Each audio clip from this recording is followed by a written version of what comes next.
What is a mimic? When we think about mimics, we think about TV. We think about the creepy voices you hear, other paranormal investigators on YouTube that claim to hear their own voices, see people that look like themselves, see people that look like loved ones.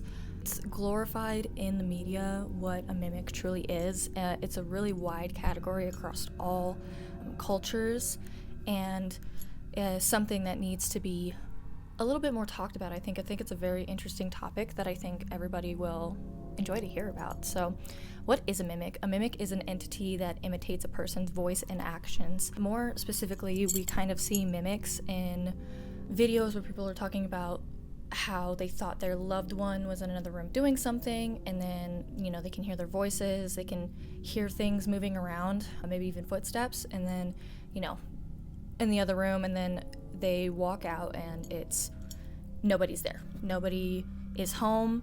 They'll ask the loved one who they think is being impersonated if they are home, and that person will say no. And it's a really common case, it seems. And it's more of a conversation of, is this a manifested energy? Is this, something that we are making up? Is it a trick of the mind, a trick of the eyes, the auditory sense? Something that I really want to talk about today because I do find it actually really interesting. So generally, mimics feed off of fear, negative energy, hatred, and they latch onto that. They feed off that. It kind of increases their power. It can be a very common thing too. If you're experiencing something that you thought was one thing and then it turns out to be another thing, it can be a scary thing, and it's something that mimics are really good at not only inducing in somebody, but also gaining the energy from that person. The very act of mimicry is all around different cultures. All cultures have a bunch of different names and a bunch of different versions of this mimic. We know this mimic in America as, a Western stylization of pretty cut and dry, of being scary. Just being scary. Having thought one thing, like I said, and then it not turning out to be what you thought can be a very scary thing. Residual hauntings seem to be the main reason as to why people are seeing mimics. I feel like recently I've seen a lot of information, and upon my research, of seeing somebody experiencing a mimic, but it's not anybody that they know, or it is somebody that they know, but it doesn't sound quite right. So maybe it is a residual haunting from it's in your house, something else happened in said house, and a spirit is there trying to connect to you in the only way that they know how, which is through your loved ones that they've seen you encounter with and connect with and trust. I feel like a mimic can also be attached if you are moving from place to place, but if you're at a certain place, it could be attached to you from that certain place and then keep on traveling with you the way that you're traveling around to each different location, through each different person. It's a very complex type of situation. In Western culture, I feel as though mimics don't really have a set appearance. Like I said before, they can appear as a loved one, a mother, a brother, a father, a son, a friend. It could literally, I've heard accounts of it being a dog or a cat, hearing meows and barks, and then you either realize you don't have a pet or maybe your pet died. Baseline for Western mimicry is there is no true form of a mimic. They alter their form before you can actually, who knows if they have a true form or if it's just, like I said, the manifestation of that energy into something that you are familiar with, and then feeding off of your fear, your anger, your dread. So upon my research of mimicry and the mimic spirit, I found a lot of interesting cases and stories that really stuck out to me, and I kind of wanted to talk about them today because I do find it really interesting across all cultures how many variations of mimicry there is in the spirit, and not only boxed into a few characteristics that we know in America as the mimic spirit that everybody has experienced. I might butcher these names. If I do,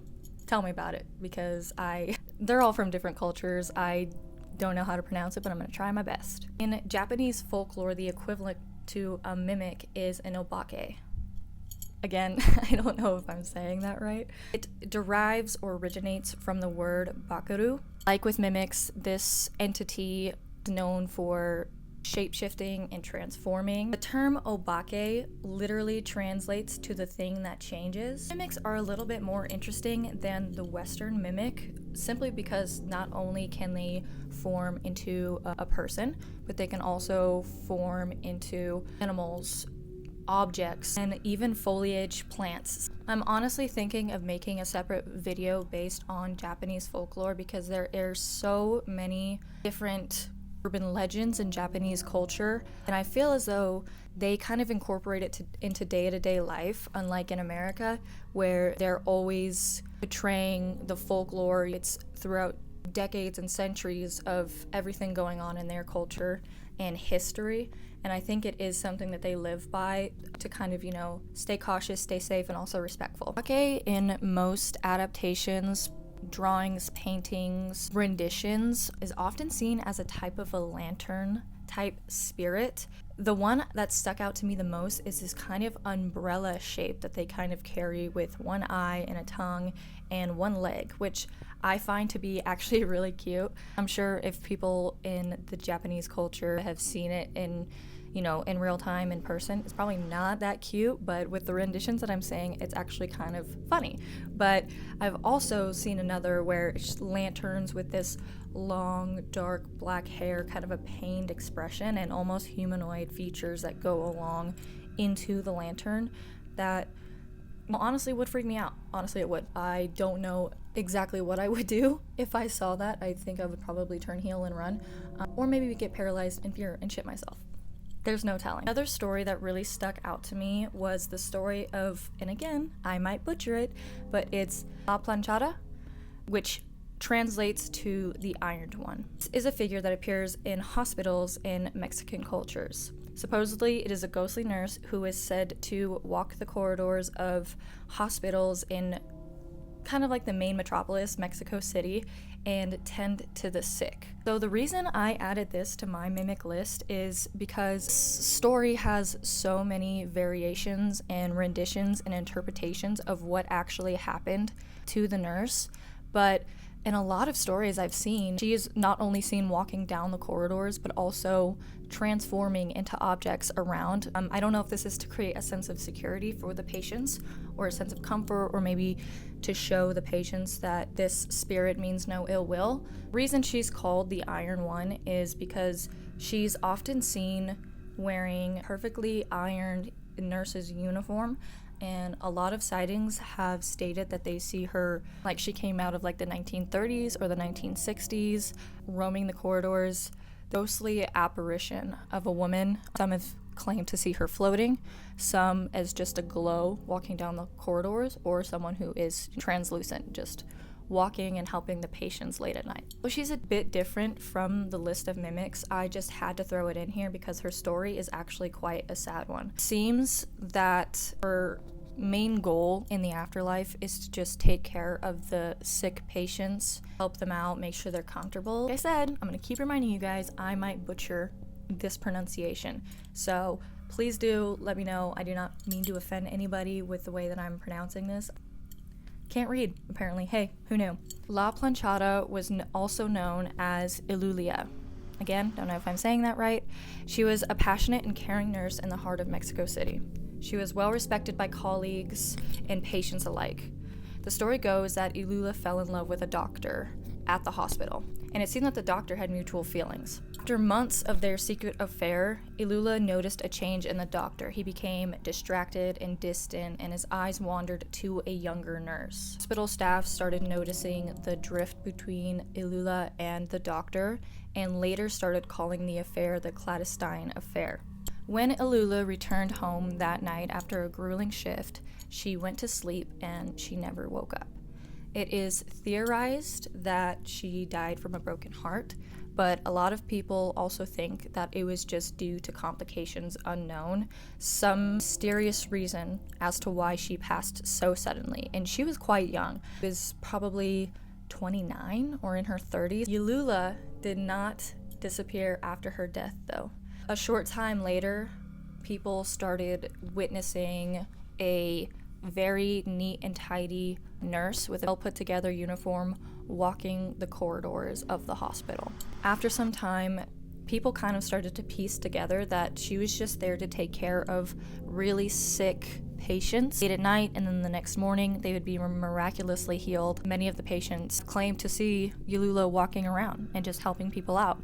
They might have been dazed and confused, not sure, maybe it's my medication, maybe I'm just witnessing crazy things at night, hallucination, stuff like that, but a lot of people reported seeing Yulula walk the halls. And to patients, observation of everybody at the hospital coming and going, they noticed that Yulula is not a malicious spirit. She has no ill intent, but employees, the staff of the hospital, do recommend that nobody try to confront Yulula or challenge her because they don't know what could happen. She's never been malevolent before, but probably challenging her and confronting her and taunting her, hey, it's a basic rule for spirits, probably not the smartest thing to do. I really did just want to involve this story because it is very sad, and I find it interesting that she kind of took on as objects to kind of create a sense of peace among the patients. I don't really know if she gave a shit about the doctors or the nurses. She did have some negative experience within the hospital while she was still alive, so perhaps she just is wanting to stick to what she knows, which is her job, and apparently she's doing a really good job. Next one. And this one is so scary. This one is kind of a sensitive one. I'd like to say when I was doing my research on it, there was a lot of controversy back and forth, a lot of false narratives for this one. I just want to put out a disclaimer. I did my research. I'm not claiming that I know fully everything about this topic and these communities and this culture, but it is a very interesting one. And I'm just going to kind of tell you guys what I found from my research, and you guys can let me know in the comments if it's right, if it's wrong, if there are some things that you think I should add next time when I start talking about, more of these things. But yeah, next one is skinwalkers. So this would not be a mimic video without skinwalkers, unfortunately. And right before I start, I just want to say, when I was doing my research, I found a lot of people don't actually know the difference between wendigos and skinwalkers. There is a lot of stereotype in the media that if you see a long, lanky humanoid figure, then it has to be a skinwalker, but it's not so cut and dry. I have some points in here that I think could further educate people, and like I said, I'm not fully educated myself. I'm just kind of going off of what I found on my research. I will say, I find skinwalkers to be probably the scariest. I just live in an area where we have a lot of Navajo tribes around, and I did live on the reservation for a time. Hey, disclaimer, not saying that makes me a seasoned pro or anything. I just have had a few experiences with that. So keep that in mind. I do find it the scariest because they are genuinely dangerous, I find, and the energy that they give off is just fucking weird. It's just fucking weird. It's odd. It's eerie, okay? Walker derives from Navajo mythology. The type of witch specifically, and again, don't know how to pronounce it, Yinaldoshi, loosely translating to with it he goes on all fours. I'm gonna say it again. With it he goes on all fours. Oh my god, it's just so creepy. To use their powers to cause harm. There has been some debate if Western mimics are there to cause harm or just mischief. There is no debate with skinwalkers, in my opinion. I think they have malicious intent, and I think they actively seek out to cause harm.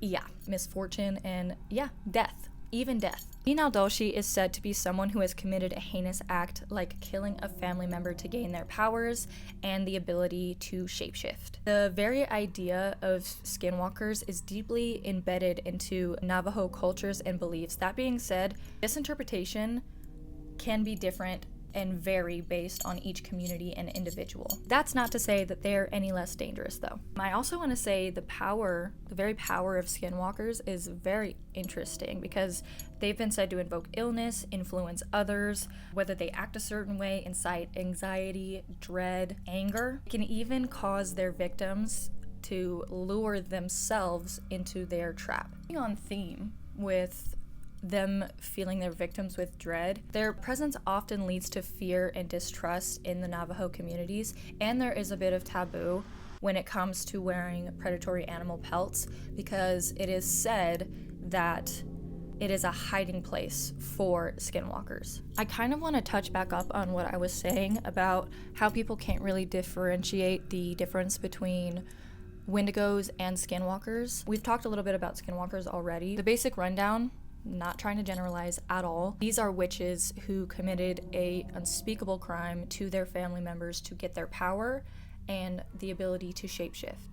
Wendigos, kind of the same but not really. With Wendigos, they are cannibalistic monsters. They are derived from Native American history, but it is, again, I don't think I'm gonna say it right, Algonquin mythology, which is slightly different. In some traditions, it is referred to as a human who transforms into a Wendigo through the acts of cannibalism or being possessed by a Wendigo spirit, whether it be on the brink of starvation and it can lead hunger and greed. It's malicious. A Wendigo, like I said, there are some very, very important differences between the two, but both of them are a malicious spirit, I'd say, in my personal opinion. That is just my opinion. Like I said, I'm educated but not that educated. I think in the future I am going to be making a video where I do brush up a little bit more on the topic of Wendigos, because that history is actually really interesting as well. Also, just want to say one last time, I don't want to overgeneralize any part of these cultures at all, whether it be from Japanese culture, from Navajo culture, or Algonquin culture. Still, I don't know how to say it, I'm sorry. Next one I thought would be very interesting because there's actually two variations of this type of mimic, which is doppelganger. Specifically, right now, I'm talking about in Norse mythology of what a doppelganger is, which is actually pretty interesting because German mythology has kind of the exact opposite of the definition of a doppelganger. A doppelganger in Norse mythology is a ghostly double that appears to mimic the actions of a living person. These actions can be done on occasion before they even happen. The Norse variation of a doppelganger is said to be a guardian spirit, believed to be an animal representation of a person's inner essence, which sounds fucking cool. The doppelganger in the Norse variation is believed to be personal and protective. It's a protective spirit. It's kind of like a guardian. I'm just gonna touch lightly on German doppelganger because I would like to make a separate video about that as well because I think that's really cool. German version of a doppelganger is quite scary. The German doppelganger, or from German mythology, is often seen as a harbinger of death. It can bring a misfortune, and it's just a malicious spirit. And like I said, we'll talk more about that in a different video. Going to the category of mimics, but this video's getting kind of long. Norse mythology, they often refer to a doppelganger as a forerunner. It performs actions ahead of its living counterpart. So if you ever experience, and this is kind of like what I was saying in the beginning of the video, but kind of different. If you ever experience seeing or hearing somebody in your house, so say for example, you have your brother over and you can hear him walking, say he gets up off of the couch, walks over to the fridge and grabs a drink, closes the fridge. Say you're in a different room with the door closed and you hear all of this happen, the footsteps, the fridge opening, him getting up from the couch, him sitting back down on the couch. And then you come out to get something and he's not there. Check every room, he's not there. And then, say 5 minutes later, he comes in through the front door. Now you guys are both like, were you gone the whole time? And obviously he's gonna say yes, because that's fucking creepy. And you're gonna be like, what the fuck? And that's kind of the energy that the Norse doppelganger is giving. It's essentially something happening before it's happened. Which is crazy. I've never personally experienced this before, but if I had, it's just insane. And there's so many accounts of people experiencing this. There's so many stories on Reddit, TikTok stories of people thinking, hearing it, and also hearing their voices too, which is bonkers if you ask me. That's actually insane. I thought that was a very interesting thing. A lot of reports though, despite being creeped out and it being an eerie and kind of dread-inducing feeling, because like I said in the beginning, when you think you know something and then and then it turns out you don't, and it just kind of gives you that weird feeling. Despite that feeling, doppelgangers in the Norse mythology are pretty chill. They're a neutral spirit. They are simply there to act as a guide in any case of a person who has experienced that. It's just almost like a foresight. It's foresight, basically, is what it is. Okay, those were some of my favorite stories that I researched, some of my favorite history on mimics that I've researched. I really hope you guys liked it. I find this so interesting, and I think it is a really cool thing to talk about. I personally didn't add any of how to get rid of mimics or anything like that, but if you guys would like a video on that, I could surely do that for you guys. Thank you so much for stopping by. And if you liked it, check out my other videos, and I will see you guys later.